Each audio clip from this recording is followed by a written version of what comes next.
saya Matus Herman. Buat teman-teman di sini pencinta fotografi pasti tahu ya kalau misalkan kita punya kamera, otomatis kita harus punya memory card.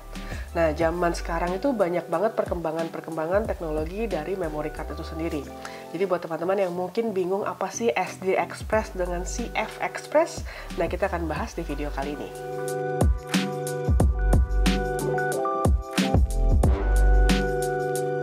Nah, sebelum kita masuk ke pembahasan kali ini, aku ingin ngucapin makasih banyak buat teman-teman yang selalu support channel ini, yang sudah subscribe, dan buat teman-teman yang belum subscribe, jangan lupa di subscribe sekarang, karena setiap minggunya saya membahas tentang fotografi dan beragam industri kreatif. Dan buat teman-teman di sini yang mungkin juga menanyakan apakah saya ada jasa fotografi dan juga videografi, teman-teman langsung kontak di nomor di bawah ini, nanti akan dibantu oleh administrasi saya. Demikian juga buat teman-teman yang menanyakan apakah bisa memanggil saya untuk kebutuhan kampus, perusahaan, ataupun komunitas. Buat teman-teman yang mungkin dulu pernah nonton di video saya yang satu ini pembahasan tentang memory card, video saya yang 3 tahun lalu. Nah, sekarang saya mau bahas lagi tentang perbedaan dari SD Express dan juga CF Express.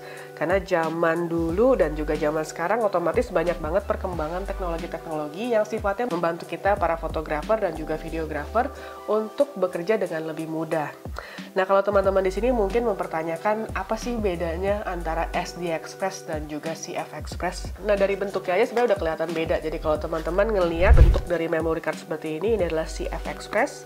Kalau teman-teman familiar dengan istilah XQD gitu ya, bentuknya sebenarnya sama persis kayak gini. Dan CF Express itu ada tipenya juga, ada yang tipe A, tipe B. Dan untuk SD Express sebenarnya mirip banget dengan SD card yang biasanya kita gunakan. Jadi di sini dari kecepatannya sendiri sebenarnya udah otomatis kelihatan berbeda. Dari kemampuan dan juga kecepatan transfernya udah kelihatan banget kalau kemampuannya itu berbeda dibandingkan dengan SD Express. CF Express itu otomatis sudah jauh lebih cepat dibandingkan dengan SD Express. Kemudian juga dari kapasitas penyimpanan, kapasitasnya juga lebih kecil dibandingkan dengan CF Express. Dan dari faktor bentuk, SD Express sebenarnya bisa digunakan untuk jenis apapun yang memang secara formatnya membutuhkan SD card. Sedangkan untuk CF Express ada 2 tipe.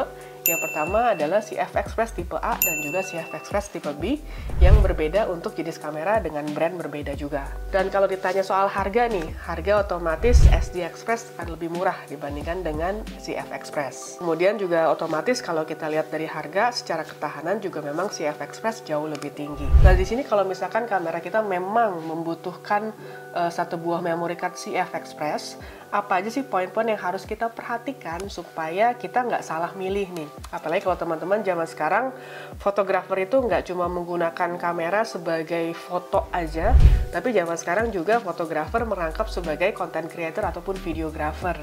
Jadi kita kadang-kadang membutuhkan memory card dengan kapasitas yang cocok untuk videografi kita. Mungkin teman-teman pernah berhadapan dengan satu kondisi ketika kita merekam satu buah momen, dokumentasi atau apapun itu, kemudian pada saat kita ngerekam, kok bacanya lama ya, atau nulisnya lama gitu. Di sini otomatis teman-teman harus mengganti dengan memory card yang lebih cepat kemampuan untuk menulis dan juga membacanya.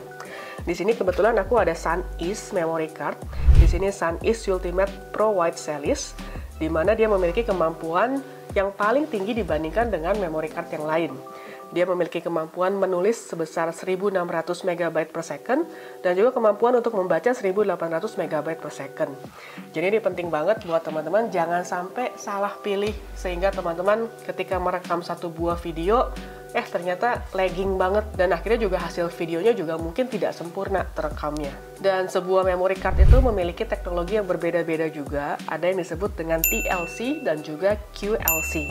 TLC itu apa sih singkatannya? TLC itu singkatan dari Triple Level Cell dan QLC adalah Quad Level Cell, di mana kedua memory card ini digunakan dalam SSD atau singkatan dari Solid State Drive. Dan kemudian apa sih bedanya antara TLC dan juga QLC? TLC seperti namanya Triple Level Cell, artinya adalah menyimpan 3 bit per cell.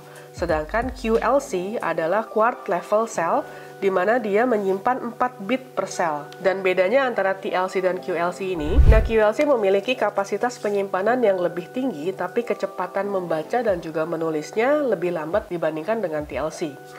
TLC memiliki kapasitas penyimpanan yang lebih besar dengan harga yang lebih murah per gigabyte. TLC ini lebih cocok untuk kebutuhan kecepatan dan juga daya tahan yang tinggi. seperti bermain game atau bekerja dengan file besar seperti pembuatan videografi ataupun pembuatan film. Dan kemudian buat teman-teman yang juga mungkin fokus banget di videografi ataupun pembuatan film, penting banget untuk merekam file dengan format yang lebih besar seperti misalnya menggunakan sebuah format file dengan 8K. Nah, di sini teman-teman sudah bisa menggunakan 8K RAW untuk perekaman video. Nah, nyambung yang tadi nih, kalau tadi aku sempat bahas TLC, QLC, sebenarnya ada juga istilah yang lain, itu ada namanya SLC dan juga MLC. Apa sih singkatannya dari SLC? SLC ini adalah Single Level Cell yang menyimpan 1 bit informasi per sel. MLC adalah singkatan dari Multi Level Cell, di mana dia merujuk pada penyimpanan 2 bit per sel. Dan biasanya MLC memiliki kepadatan data lebih tinggi dibandingkan dengan SLC, sehingga diproduksi dalam kapasitas yang lebih besar. Nah, ada salah satu istilah juga yang disebut dengan NAND, tulisannya NAND. Ini adalah memori flash non-volatif yang dapat menyimpan data meskipun tidak terhubung dengan sumber daya. Jadi kemampuan menyimpan data pada saat daya dimatikan menjadikan NAND sebagai pilihan terbaik untuk perangkat internal ataupun eksternal dan juga portable. Ada beberapa tipe NAND di pasaran yang gampangnya bisa dibedakan dengan tipe NAND dengan jumlah bit yang dapat disimpan per sel. Bit menunjukkan muatan listrik yang hanya dapat menyimpan 1 atau 2 nilai, 0 atau 1, on atau off. Jadi buat teman-teman di sini yang mungkin mempertanyakan merek apa sih ini yang ada di tanganku ini, SanDisk. Jadi mungkin merek ini nggak sebesar seperti merek-merek Sony, Lexar ataupun ProGrade.